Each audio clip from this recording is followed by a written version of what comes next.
అంబేద్కర్ కోనసీమ జిల్లా మలికిపురం సమీపంలోని ఇరుసు మండల్లో బ్లో అవుట్ ఇంకా అదుపులోకి రాలేదు. నిన్నటితో పోల్చితే మంటల తీవ్రత 50% తగ్గింది.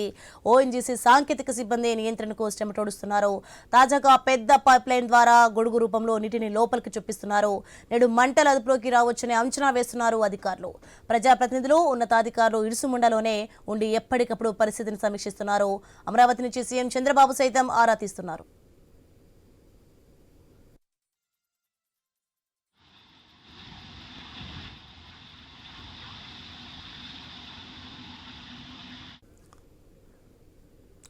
రైట్, ఇరుసుమండ నుంచి మరింత సమాచారం మా ప్రతినిధి గణేష్ రాజమండ్రి లైవ్ లో ఇరుసుమండ నుంచి లైవ్ లో సిద్ధంగా ఉన్నారు. ఎస్ గణేష్, మొత్తానికి నిన్నటి నుంచి కూడా మంటలు ఆరిపోలేదు ఇంతవరకు కూడా. ప్రస్తుతం అక్కడ పరిస్థితి ఎలా ఉంది, ఏంటి? అంటే ప్రస్తుతం గోడపల్లి గ్రామంలో మనం ఉండడం జరిగింది. ఇక్కడ పునరావాస కేంద్రంగా ఇక్కడ ఏర్పాటు చేశారు. ఎప్పుడైతే నిన్న బ్లోఅవుట్ జరిగిందో వెంటనే చుట్టుపక్కల గ్రామాలకు రక్షణ కోసం ఈ ప్రాంతానికి తరలించడం జరిగింది. ప్రస్తుతం వారికి నిన్నటి నుంచి ఇక్కడే సదుపాయాలు కల్పించారు. ప్రస్తుతం ఇక్కడ వంట అంటే వారికి ఆహార ఏర్పాట్లు కూడా చేయడం జరిగింది. ప్రస్తుతం కూడా మనం చూస్తున్నాం, స్థానికంగా ఉన్నటువంటి నాయకులు వారికి భోజన సదుపాయాలు కల్పించడం జరిగింది. నిన్నటి నుంచి ఇక్కడ ఉన్నటువంటి ప్రాంత వాసులు ఇబ్బంది పడకుండా వారికి ఆకలి వంటివి ఉపాధి అంటే ఏవైతే అవసరం అయితే వాటి అన్ని కూడా అరేంజ్ చేసినటువంటి పరిస్థితి కనిపిస్తుంది. ప్రస్తుతం కూడా మనం చూస్తున్నాం కదా, పునరావాస కేంద్రంలో బాధితులకు అన్ని సహకారాలు అయితే అందిస్తూ ఉన్నారు. ప్రస్తుతం మనం చూస్తున్నాం కదా. అయితే ఇప్పుడు ఉన్నటువంటి వాస్తవ పరిస్థితులు ఏంటనేది తెలుసుకునేటువంటి ప్రయత్నం చేద్దాం. మనతో పాటు బీజేపీ మాజీ ఎమ్మెల్యే ఇక్కడ ఉండడం జరిగింది. సార్, ఏం చెప్తారు? ప్రస్తుతం సహాయక చర్యలు ఎలా జరుగుతున్నాయి? ఇక్కడ బాధితులకు అందుతున్న సహాయం ఏంటి?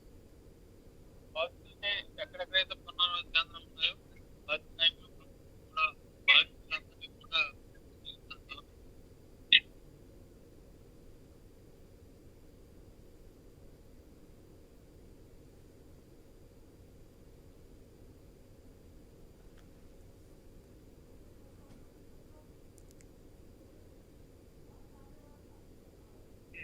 ధైర్యాన్ని భరోసా ఇవ్వడం జరిగింది. ఇక్కడ జరిగిన సంఘటన ఇది కోనసీమకు బ్లోఅవుట్లు కొత్త కాదు, తుఫాన్లు, వరదలు కొత్త కాదు. పునరావాస కేంద్రాలు ఏర్పాటు చేయడం కూడా చాలా తెలుసు కాబట్టి, కానీ ఇలాంటి సమస్యలు భవిష్యత్తులో ఉత్పన్నం కాకుండా ఏ రకంగా చేయాలనే దానికి మేము అధికారులతో మాట్లాడడం ప్రయత్నం చేస్తున్నాం. ఏంటంటే బాధితులు గతంలో చూసినంతగా బాధితులు లేరు, కానీ ఎక్కడెక్కడైతే శాశ్వత గృహ నిర్మాణ పథకాలు, కాలనీస్ ఇవ్వటం వల్ల, ఇతర ప్రాంతాల్లో గృహ నిర్మాణం జరగటం వల్ల ఓఎన్జీసీ గౌడ్ ప్రాంతంలో ఉన్నటువంటి దళిత వర్గాలకు సంబంధించి ఢిల్లీ ప్రాంతాల్లో ఉండడం తోటి వాళ్ళకు పూర్వకాలంలో కట్టుకుని ఇల్లు తప్ప కొత్తగా కట్టలేదు కాబట్టి కొంతమంది ఇబ్బందికరమైన పరిస్థితులు ఏర్పడ్డారు. అలాంటి పరిస్థితి భవిష్యత్తులో రాకుండా కూడా ఏం చేయాలనేది కూడా ఆలోచన చేస్తాం. గతంలో దేవరలింగ బ్లోఅవుట్ జరిగింది, కొమరాడ బ్లోఅవుట్ జరిగింది, అలవాటు దేవరపల్లి, ఈ మధ్య కాలంలో జరిగిన ఉప్పుడు బ్లోఅవుట్ అన్ని కూడా ఉన్నటువంటి సాంకేతిక ప్రగతి వల్ల, అధికారుల వల్ల గతంలో ఇతర దేశాల నుంచి అధికారులు వచ్చి ఈ బ్లోఅవుట్లు ఆపేట పరిస్థితి ఉంది. కానీ మన దేశంలో ఉన్నటువంటి ఓఎన్జీసీ ఇంజనీరింగ్ అధికారులు ఇతర దేశాలకు వెళ్ళి అక్కడ వచ్చిన మెక్సికోలో, ఇతర ప్రాంతాల్లో వచ్చినటువంటి బ్లోఅవుట్స్ ని నియంత్రించడానికి ఇక్కడ ఈ దేశాన్ని నుంచి మన సైంటిఫిక్ టెక్నాలజీ మీద అవగాహన కలిగి ఓఎన్జీసీ అధికారులతో అక్కడ నియంత్రించడం జరిగింది. అధ్యత ఇక్కడ జరిగినటువంటి బ్లోఅవుట్ ఏదైతే ఇరుసుమండలో జరిగిందో, నిన్న వచ్చినటువంటి మంటలకి ఈ రోజు వచ్చిన మంటలకి కూడా వ్యత్యాసం ఉంటారు. మంటలు తగ్గాయి. 2 రోజుల్లో ఈ మంటలు అదుపులోకి వస్తాయనేటువంటి పరిపూర్ణమైన విశ్వాసం ఉంది. ఏంటంటే చాలా కీలకమైనటువంటి ఘట్టం ఇది. ఎందుకంటే పేద ప్రజలు నివసించే ప్రాంతాల్లోని బ్లోఅవుట్లు జరగటం, అలాంటి ఓఎన్జీసీ సైట్స్ అని అక్కడ ఉండటం, ప్రభుత్వం ఆ ప్రాంతాల్లో అంటే గతంలో ఎప్పుడైతే రిక్ చేస్తారో తీసి దాన్ని క్లోజ్ చేసినప్పుడు రక్షణగా కొంతమంది అధికారులు ఓఎన్జీసీకి సంబంధించి సిబ్బంది ఉండేవారు. తాత్కాలికంగా తర్వాత కొంతకాలం పెట్టి దాంట్లో తీసేయడం తోటి ఇలాంటి సమస్యలు ముందుగా గ్రహించి ప్రజలకు రక్షణ వ్యవహారాలు చేసుకోవాల్సిన పరిస్థితి ఓఎన్జీసీ అధికారుల నిర్లక్ష్యం వల్ల ఈ సంఘటనలు ఉత్పన్నం అవుతున్నాయి. కాబట్టి ప్రభుత్వం అయితే కేంద్ర ప్రభుత్వం, అటు మోడీ గారు, ఇక్కడ చంద్రబాబు నాయుడు, పవన్ కళ్యాణ్ గారు, మా ఎమ్మెల్యే వరప్రసాద్, మా ఎంపీ గారు హరీష్ బాలయ్య కూడా ఇలాంటి సమస్యల మీద గతంలో డిజాస్టర్ మేనేజ్మెంట్ మీద కమిషనర్ గా పనిచేసినటువంటి మా ఎమ్మెల్యే గారు కూడా ప్రజలకు ఏ రకమైన సౌకర్యాలు కల్పించాలో ఖచ్చితంగా అమలు చేస్తాం. దీన్ని నియంత్రించగలిగే శక్తి ఓఎన్జీసీ దగ్గర ఉంది. కావాల్సిన ఈ ప్రాంతంలో కొబ్బరి తోట ఏదైతే ఇప్పుడు నష్టపోయిందో ఆ రైతుకి గతంలో ఇచ్చేటువంటి నష్టపరిహారం అక్కడ శాశ్వతమైనటువంటి జీవన విధానానికి కావాల్సినటువంటి చర్యలు తీసుకోవాలని చెప్పేసి దాన్ని మేము ఓఎన్జీసీ అధికారుల దృష్టి కూడా ఈ ప్రాంత ప్రాధాన్యతంగా మేము సవాల్ దృష్టి తీసుకెళ్తాం. మీరు కేంద్రంలో ఉన్న బాధితులతో మాట్లాడారా? ఏం చెప్తున్నారు? ఇప్పుడు నిన్న జరిగినటువంటి దుర్ఘటన చాలా దురదృష్టకరమైన పరిస్థితి.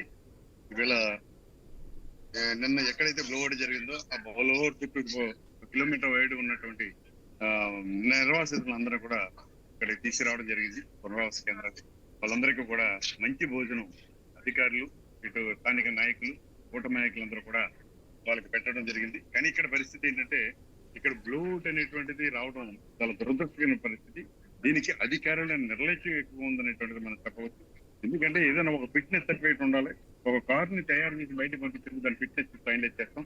కానీ ఇక్కడ ఓఎన్జీసీ కాంట్రాక్ట్, ప్రైవేట్ కాంట్రాక్ట్ ఇచ్చినప్పుడు ఆ రిగ్ యొక్క ఆ ఫిట్నెస్ ఏ విధంగా ఉందనేటువంటి చూసి దాఖలాలు అధికారులు సరిగ్గా చూడలేదు, నిపుణులతో టెస్టింగ్ చేయలేదు. ఆ రిగ్ యొక్క లోపల భూమిలోకి వెళ్ళేటువంటి పైప్ లైన్లు కూడా ఏ విధంగా ఉన్నాయా, దాని స్ట్రెంత్ ఏంటి, ఏ కంపెనీ వాడుతున్నారు, ఇటువంటివి పరిగణలోకి తీసుకోకుండా ఉన్నటువంటి అధికారులు ఇటువంటి పునరావృతం కాకుండా రాబోయే రోజులైనా మంచి ఇటువంటి పరిస్థితి రాకుండా చూస్తారని అధికారిని. అదేవిధంగా మనం చూస్తున్నాం కదా, ఇక్కడ బాధితులు ఉన్నారు నేరుగా. ఏవైతే నిన్న మనం చూసాం కదా, ఇరుసుమండ, లక్కవరం, అదేవిధంగా చింతలపల్లి గ్రామాల బాధితులు ఎవరైతే ఉన్నారో వారితో మాట్లాడేటువంటి ప్రయత్నం చేద్దాం. అమ్మ, నిన్న ఏం జరిగింది, అసలు వాస్తవ పరిస్థితి ఏంటి? ఏం జరిగింది చెప్పండి. భయం భయం కింద వచ్చేసామండి, కంగారు అయిపోయి అక్కడ కట్టుబట్టలతో వచ్చేసామండి. చాలా భయం వేసిందండి. మీకు ఎలా తెలిసిందమ్మా ఇక్కడ అగ్ని ప్రమాదం జరిగింది? చాలా భయం వేసిందండి.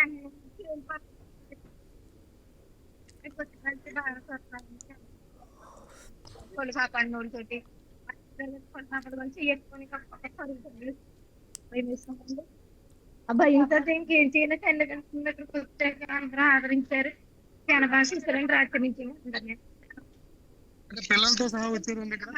పిల్లలు, పెద్దోళ్ళు, మా ముసలి కొలు కాపాడు గారికి అందరూ వచ్చుకోమండి. అది వచ్చి కూడా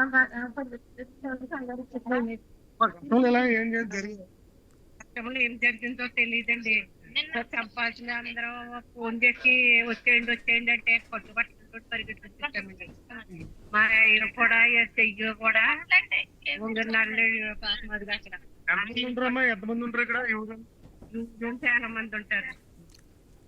పరిగెట్టుకుని కంగారు పంపులు కూడా అయిపోకుండా పరిగెట్టుకొచ్చేస్తాను. అంటే ఏమన్నా శబ్దాలు వినిపించాము వచ్చేసి భయం వేసేసి పరిగెట్టుకొచ్చేసాను. సరే, చూస్తున్నాం కదండి. మొత్తానికి అయితే ఇక్కడ సహాయక చర్యలు అయితే ఏర్పాటు, అంటే వారికి కావాల్సిన సదుపాయాలను ఏర్పాటు చేయడం జరిగింది. బాధితులు ఎవరైతే ఉన్నారో వారి కట్టుబట్టలతో భారీ శబ్దాలు వస్తున్నటువంటి సందర్భంలో మేమంతా కూడా పరిగెట్టుకుని వచ్చామని చెప్తూ ఉన్నారు. ప్రస్తుతం కూడా మనం చూస్తున్నాం కదా, ఏదైతే పునరావాస కేంద్రంలో గూడపల్లిలో ఏర్పాటు చేసినటువంటి పునరావాస కేంద్రంలో మనం ఉండడం జరిగింది. వారికి మంచినీరు, అదేవిధంగా ఆహార సదుపాయాలు అనేది కల్పిస్తూ ఉన్నారు. అదేవిధంగా కొంతమంది నేరుగా ఇక్కడ గ్రామస్తులు ఉన్నారు, వారితో మాట్లాడే ప్రయత్నం చేస్తున్నామా. మీరు ఏ గ్రామస్తులు, ఏం జరిగిందని చెప్పండి.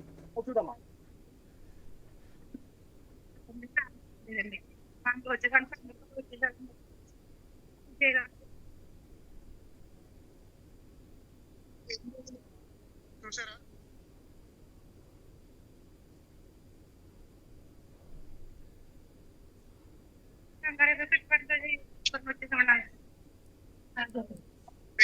చేశారండి మిమ్మల్ని అందరినీ. మేము వచ్చేసామంటే పడిపోయారండి. ఇది కూడా నా ఇబ్బంది పోయినా వంట చేయకుండా ఎవరన్నా ఇప్పుడు అంటే మేము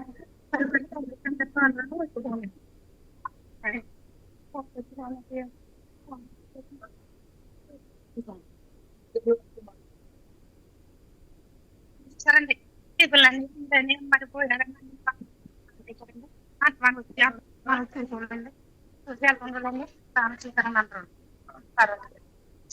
భవిష్యత్తులో కూడా మీరు ఏమనుకుంటున్నారు ఇక్కడ ఎలాంటి ప్రమాదం పట్ల? చుట్టుపక్కల అది ఎక్కడే ఉంటుందండి మాది. మాకే దూరంగా కట్టుబట్టలతో మేమంతా కూడా ఘటన జరిగిన వెంటనే ప్రాంతానికి వచ్చేసామని చెప్తున్నారు ప్రాణ రక్షణ కోసం. ప్రస్తుతం అయితే వీరితో అధికారులు మాట్లాడుతూ ఉన్నారు, కావాల్సిన సదుపాయాలు ఏర్పాటు చేస్తున్నారు. భవిష్యత్తులో ప్రమాదాలు జరగకుండా మా ప్రాణాలకు రక్షణ కల్పించండి అని చెప్పి ఇక్కడ ఉన్నటువంటి గ్రామస్తులు అయితే కోరుతూ ఉన్నారు. Right, thanks for the information Ganesh.